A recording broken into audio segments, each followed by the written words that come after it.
ये 37 किलोवाट का 3 phase square gauge induction motor है। आज इसका ओवरहॉलिंग है।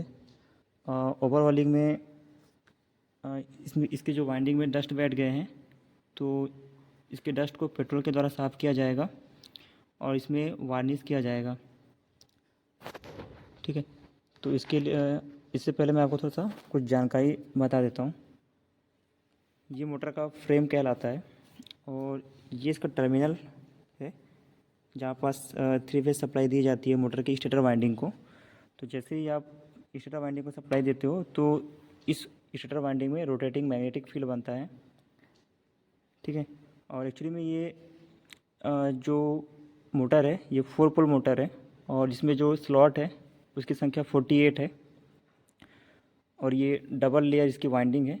तो चूँकि ये 4 पोल की मोटर है इसलिए इसमें जो रोटेटिंग मैग्नेटिक फील्ड है, तो मैग्नेटिक फील्ड की जो स्पीड है वो है 1500 आरपीएम। ठीक है, और जो ये रोटर की स्पीड है वो है 1475 आरपीएम। तो जैसा कि आप जानते हो कि इंडक्शन मोटर के केस में क्या होता है कि जो रोटर की स्पीड होती है वो सिंक्रोनस स्पीड से कम होती है। तो ये हमें देखने को मिला अभी। ये 4 पोल की मोटर है और इसकी जो स्टेटर की मैग्नेटिक फील्ड है उसकी जो स्पीड है वो 1500 आरपीएम है। ठीक है, और रोटर की स्पीड 1475 आरपीएम है। तो हमें डिफरेंस देखने को मिला, हमें ये जानने को मिला कि जो एनआर है वो लेस देन एनएस है। ठीक है, और चूंकि ये डबल लेयर, ये जो वाइंडिंग है ये डबल लेयर की वाइंडिंग है। ये देखिए एकदम रोटेटिंग टाइप से दिख रहा होगा। ये डबल लेयर की वाइंडिंग है। ये इसका टॉप लेयर है, इसके अंदर एक बॉटम लेयर है। तो अब मैं आपको बताता हूँ कि जो कॉइल्स के बीच में 120 डिग्री का स्पेस डिस्प्लेसमेंट होता है वो क्या होता है।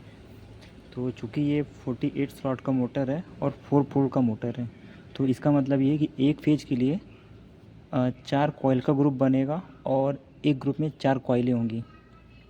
ठीक है, जैसे आपको पता है कि एक कॉइल में 2 कंडक्टर होते हैं, ए और ए डैश। ठीक है, ये कंडक्टर 1, कंडक्टर 2। ठीक है, कुछ भी नाम दे सकते हैं। ठीक है, तो जैसे ये एक फेज का है कंडक्टर, हम मान लेते हैं ए, है ना। तो एक कॉइल में जैसे मैंने कहा कि एक ग्रुप में 4 कॉइलें होती हैं। ठीक है, तो ये हो जाएगा कंडक्टर 1, 2, 3, 4 एक फेज का। इसके बाद आएगा दूसरे फेज का, और दूसरे फेज का जो होगा वो जैसे ये आर का है तो ये वाई का नहीं होगा, ये होगा पी का, वाई का यहाँ होगा। ठीक है, और जैसे ये एक फेज का जो 4 कंडक्टर है ना, तो इनके बीच का जो स्प्रेड एंगल होता है, फेज स्प्रेड एंगल जो होता है वो होता है 60 डिग्री का। तो 60 डिग्री आर फेज का, 60 डिग्री हो जाएगा बी फेज का। इसके बाद आएगा आपका वाई फेज का, तो आर वाई। ठीक है, तो हो जाएगा 60 60 120 डिग्री। तो 120 डिग्री के बाद आपका आएगा वाई फेज। ठीक है, फिर यहाँ पास आएगा, जैसे ये आर फेज का क्या था, ए था, तो ये ए डैश आएगा। ठीक है, इसके बाद ये जो था आर फेज के बाद वो था बी डैश था। ठीक है, तो बी यहाँ आएगा। ठीक है, तब यहाँ अब हो जाएगा वाई फेज का 60 डिग्री और आर हो गया, फिर आर डैश आ जाएगा, फिर आएगा बी फेज। ठीक है, तो हो जाएगा 120 डिग्री। जैसे ये आर फेज का एक्सेस आएगा, है ना, फिर ये वाई फेज का एक्सेस, फिर आएगा इधर वी फेज का एक्सेस, दोनों के बीच में 120 डिग्री का आपको स्पेस डिस्प्लेसमेंट मिल जाएगा। ठीक है, तो ये होता है 120 डिग्री स्पेस डिस्प्लेसमेंट। कॉइल को जिस हिसाब से बैठाया जाता है ना उसके हिसाब से रहता है। ठीक है, इसी प्रकार से ये पूरे स्लॉट में ऐसी है आर बी वाई। ठीक है, फिर यहाँ पे जो भी रहेगा आर, फिर ये बी डैश, फिर वाई, फिर आएगा आर डैश, फिर बी, फिर वाई डैश। इस टाइप से सभी में रहता है। ठीक है, ठीक है। थोड़ी सी आपको और जानकारी दे देता हूँ स्लॉट्स के बारे में। और ये जो लेमिनेशंस होते हैं बहुत ही पतले पतले शीट्स में बने होते हैं। इनकी जो थिकनेस होती है 0.35 mm होती है, और इनको आपस में इकट्ठा करके बिल्ड कर दिया जाता है। इधर साइड से बिल्ड है, ठीक है। ये देखो, दिखेगा तो आपको शायद, ये देखो, ये सब बिल्ड कर दिए जाते हैं इकट्ठा करके, ठीक है। और जैसे ही आप इसमें सप्लाई देते हो स्टेटर वाइंडिंग में, तो इसमें ये रोटेटिंग मैग्नेटिक फील्ड बनता है। अब ये 4 पोल की है, तो इसकी जो रोटेटिंग मैग्नेटिक फील्ड है उसकी जो स्पीड हो जाएगी 1500 RPM हो जाएगी, ठीक है। फिर ये rotating magnetic field rotor rotor को कट नहीं करता।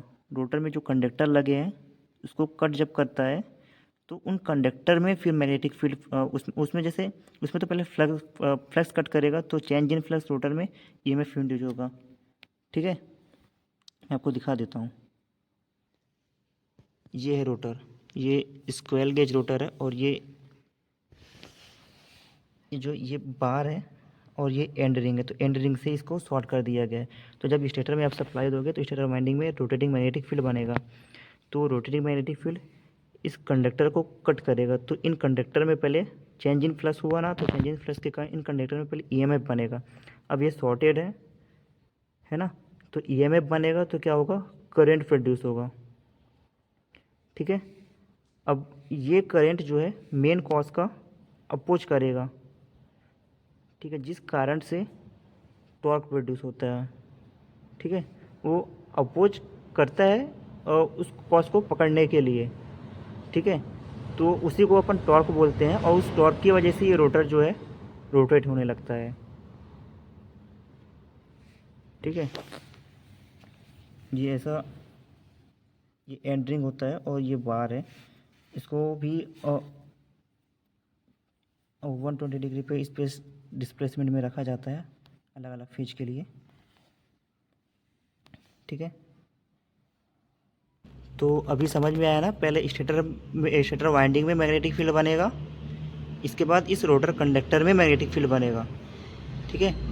मैग्नेटिक फील्ड बना, EMF इंड्यूस हुआ, करंट फ्लो हुआ, तो करंट क्या करता है, कॉज का अपोज करता है, तो टॉर्क प्रोड्यूस होता है। उस टॉर्क की वजह से ये रोटर रोटेट करने लगता है। मतलब उस कॉज को ये रोटर क्या करता है, उस कॉज को पकड़ने की कोशिश करता है, पकड़ नहीं पाता तो रोटेट करने लगता है, ठीक है। तो ये था इसका सिस्टम, ये कैसे वर्क करता है।